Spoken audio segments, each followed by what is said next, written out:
Olá, pessoal!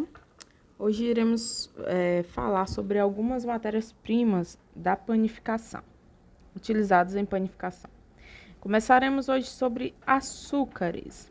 O açúcar mais utilizado nas formulações de panificação é a sacarose, que, relembrando, é um disacarídeo produzido pela junção de dois monossacarídeos, a glicose e a frutose. E o açúcar ele proporciona tanto auxílio na coloração da casca, lembrando que pode ocorrer caramelização, que utiliza apenas o carboidrato e temperatura, ou pode ocorrer um escurecimento através de Maillard, porque tem as proteínas da farinha que você vai utilizar, certo? Então, o carboidrato com a proteína e calor pode produzir Maillard, coloração de escura através de Maillard, assim como por caramelização com calor e apenas o carboidrato. Proporciona também sabor, ajuda na retenção da umidade na massa, auxilia na formação da cor também da parte mais interna e também é um substrato para as leveduras. Porém, o uso excessivo pode retardar a fermentação. Por isso é importante fazer o balanceamento dos ingredientes, que nós aprenderemos a calcular em aulas futuras. De onde vêm esses açúcares, tá? Eles podem ser adicionados à formulação ou eles podem ser provenientes da quebra de substâncias, por exemplo, da farinha utilizada, como da farinha de trigo. Você pode realizar, o micro-organismo pode inserir na formulação alguma enzima que faça o processo de quebra do carboidrato, do amido para produzir maltose ou quebrar a sacarose em glicose e frutose. Então, você pode obter o açúcar dessas duas formas. Reações com outros componentes da formulação pode ocorrer com proteínas e amido no processo de cocção. Ele pode atuar como amaciador ao absorver água, retardar a gelatinização do amido, incorporar a gordura, ajudar na caramelização, ajudar na coloração através da caramelização, como já foi falado, acelerar a fermentação, pois se você não adicionar o açúcar inicialmente na formulação, tá? Ele for utilizar apenas o açúcar proveniente da quebra de algum carboidrato complexo da farinha, por exemplo, vai demorar um pouco para que esse enzima seja produzida, para que ela seja liberada dentro da mistura da massa e inicie o processo de quebra para produzir esse açúcar. Então, se você já inicia colocando um pouco de açúcar, enquanto esses carboidratos mais complexos estão sendo quebrados pelas enzimas, o micro-organismo já vai utilizando esses açúcares mais simples fermentescíveis. Já a farinha, podem ser utilizados vários tipos de farinha. A mais tradicionalmente utilizada em panificação é a farinha de trigo. Lembrando que o termo farinha significa que são produtos obtidos de partes comestíveis de uma ou mais espécies de cereais, leguminosas, frutos, sementes, tubérculos, rizomas, por moagem ou por outros processos adequados e seguros na produção de alimentos. A farinha de trigo é o principal tipo de farinha utilizado na grande maioria dos tipos de pães e a farinha em si, independente de ser de trigo ou não, é o principal ingrediente utilizado para pães e massas fermentadas. O grão de trigo ele contém todos os ingredientes para uma boa massa, também contém amido, que vai ajudar a produzir o carboidrato simples para continuar o processo de fermentação. E também auxilia na cor dourada no forno. E apresenta também as proteínas que vão formar a chamada rede de glúten, que vai permitir a expansão da massa e ter uma massa com volume, mas sem ser compacta. Glúten, ele não é sinônimo de proteína, tá? Então, pode ser que exista glúten na massa e não tenha grande teor de proteína. Por quê? Porque o glúten é formado por proteínas específicas, não por todas as proteínas. Aqui uma ilustração mostrando que proteínas são essas. O glúten ele é formado por duas proteínas, a gliadina e a glutenina. A gliadina ela é mais elástica, tá? Mais flexível, enquanto que a glutenina ela é mais rígida. Então é essa mistura que proporciona uma rede elástica, porém ela não rompe com tanta facilidade. Ela consegue esticar e segurar o gás da fermentação alcoólica produzido pela levedura Saccharomyces cerevisiae. O glúten ele é formado durante a mistura ou sova, que também chama de trabalho mecânico, ou essa sova é no equipamento ou feito na mão, e coagula durante a cocção e auxilia no suporte de ingredientes mais pesados, como ingredientes enriquecedores, ovos, gorduras e açúcares.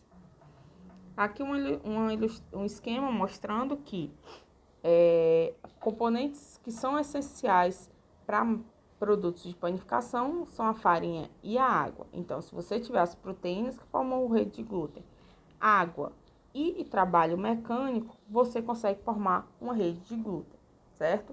E só que ela vai ficar uma massa compacta, porque o que vai fazer a massa ter volume e ficar leve é o gás que vai ficar retido nessa rede de glúten. Farinha boa para pães e fermentados é uma farinha que apresenta aproximadamente 12% em média de proteínas. Já a farinha que é utilizada para especificamente confeitaria, que você não vai precisar dessa grande quantidade de proteínas, você pode utilizar farinha que tenha maior conteúdo de amido e menor de proteína, aproximadamente 7,5% de proteína. Já essas farinhas que a gente compra em casa, que são no supermercado, que são chamadas farinhas domésticas, ela é uma mistura de farinhas fortes e farinhas fracas, ou seja, ela é uma metade, ela é uma meia boca, serve tanto para panificação como para confeitaria. E ela tem em média 10,5% de proteína. A farinha de trigo comum ela é diferente da farinha de trigo especial para pães. A farinha de trigo comum ela é macia e fina ao toque, tem mais amidos e menos proteína. E você, ao pressionar ela no dedo, ela tende a ficar mais compacta por mais tempo. Já a farinha de trigo, que é especial para pão, ela é levemente mais granulosa e ela tem mais proteína. E quando você pressiona um pouco dessa farinha no dedo, ela não se mantém compacta por muito tempo. Existem outras farinhas que podem ser utilizadas, as que são livres de glúten, tá? Então, você vai obter um produto um pouco mais compacto. Farinha de arroz, milho, araruta, tapioca, de soja, entre outros.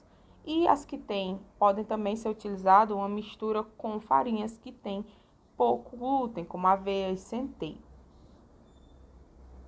A água, depois da farinha, a água é o segundo ingrediente mais importante que você tem na formulação de um pão. A água ela tem que ter todo um controle microbiológico e também em relação aos seus componentes químicos. Por exemplo, o grau de dureza.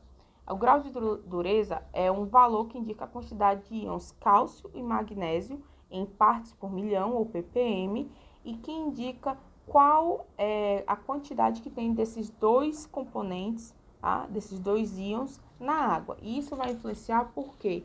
Porque esses tipos de íon em grandes quantidades, eles podem interferir no processo de atuação das enzimas. Tá? Então, ideal para a panificação são os que têm dureza média, no valor de 10 a 150 ppm.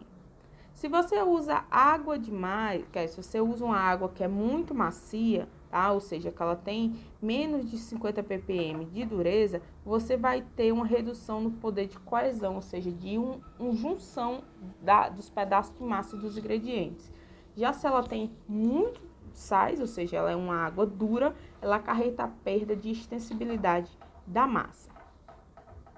Também é importante identificar o pH da água que é utilizada, tá? Pois interfere também no processo fermentativo. Então, na panificação, a água não é apenas um diluente dos compostos secos. Ela também ajuda no ajuste da quantidade de outros líquidos que são utilizados, tá? Afetando o produto final. Então, quanto mais produtos não líquidos você utilizar, melhor para você achar o ponto final da massa. A massa muito úmida, ela vai ficar grudenta e vai pregar nos equipamentos, então vai dar muito problema para você modelar, para você esticar, então é muito ruim de trabalhar. Se a massa já for muito seca, você não consegue modelar ela porque ela vai ser muito rígida e fora que a aparência fica já de um produto ressecado de forma bem fácil, você vê de longe que o produto não está adequado. A água também está presente nos fornos através do vapor, pois fornos sem injeção de vapor, você proporciona um pão pálido e sem brilho, tá? Já se você tem um forno com vapor, que é o ideal, ele proporciona uma casca mais grossa, principalmente no pão francês. Também vai proporcionar uma coloração mais escura, característica dos pães, e proporcionar uma textura do miolo melhor. E como ocorre a formação do brilho na casca do pão, tá? Ocorre porque nos estágios iniciais do cozimento do pão, da cocção, o vapor ele dá uma umidade à massa que começa a gelatinizar o amido da superfície, esse amido da farinha de trigo. O amido, então, ele se dilata e se torna brilhoso devido à gelatinização, criando uma crosta brilhante. E mais se não tiver o vapor, a crosta sofre um processo chamado de pirólise, tá? Que em vez de gelatinizar, ele deixa o produto opaco. Como o vapor influencia no aumento do volume do pão, tá? Sem o vapor, a superfície do pão se aquece muito rapidamente. Ao se formar a crosta superficial, a capacidade de expansão do pão se reduz, impedindo assim o seu aumento de volume. Em resumo, a água tem as seguintes funções: desde hidratar os amidos, tornar possível o desenvolvimento das leveduras, facilitar a ação das enzimas, evitar que a formação de uma casca extremamente rígida enquanto a massa está crua, permitir maior desenvolvimento do pão, tornar possível a formação da rede de glúten, entre outras funções. Já o leite, que é um ingrediente enriquecedor, ele é o segundo líquido mais importante na elaboração de pães, se você for utilizar ele na forma líquida. A massa, se ela mais pegajosa, ela pode ser corrigida durante o descanso e a fermentação. Mais comumente utilizado na indústria é a forma em pó, para você ter o mínimo possível de líquidos e utilizar apenas a água para dar o ponto correto final da massa. A lactose do leite ela contribui para a coloração, tá? Pois ela vai passar pelo processo de caramelização também e ajuda no enriquecimento de sabor e aroma. Pode proporcionar também aumento da umidade, melhoria da textura, enriquecimento nutricional, enriquecimento de sabor e aroma, estabilidade na fermentação e também mantém o produto assado com melhor qualidade, retardando o seu envelhecimento, tá? Pode ser utilizado, óbvio, a forma líquida ou em pó, mas a nível de produção mais industrial, tá? Mais comercial, você utilizar o pó se torna muito mais prático na hora de formular e também na hora de armazenar essa matéria-prima. O sal, ele é considerado um ingrediente básico e tem várias funções, desde facilitar o desenvolvimento da casca, melhorar sabor e aroma, quando o clima for muito seco, auxiliar a manter a qualidade e diminuir a perda de umidade e desidratação, principalmente nessa época de BR-Obrol. Então, isso daqui se torna muito importante, essa função do sal em climas mais secos. Auxilia também na plasticidade da massa e melhora a coesão e elasticidade. E auxilia a deixar o miolo mais branco, se utiliza em média de 1 a 2% em relação ao peso da farinha. E se não tiver sal na massa, ela vai ficar pegajosa, quebradiça e vai ter problemas de volume e textura. Porém, algumas observações sobre o sal. Na presença do sal, ele libera parte da sua umidade. Então, você não deve adicionar o sal em cima do fermento, tá? Então, isso pode acabar matando parte do seu fermento. Existem também os chamados melhoradores, que melhoradores de massa são diferentes de melhoradores de farinha, tá? Melhoradores de farinha são aquelas substâncias que vão atuar na composição da farinha. Os melhoradores de massa, eles vão dar uma melhoria geral em vários aspectos do seu produto.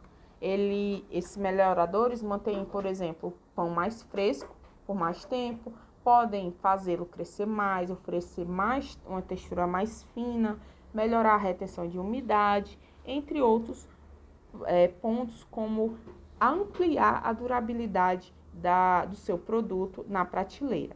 Podem ser utilizados a lecitina, tá? O ácido ascórbico, que é a vitamina C, a pectina, que é aquela que é utilizada para produzir geleias, ela também pode ser utilizada como melhorador. Porém, existem chamados melhoradores comerciais. Antigamente se utilizava bromato de potássio, que desde 2001 foi proibida a utilização em produtos de panificação. Por quê?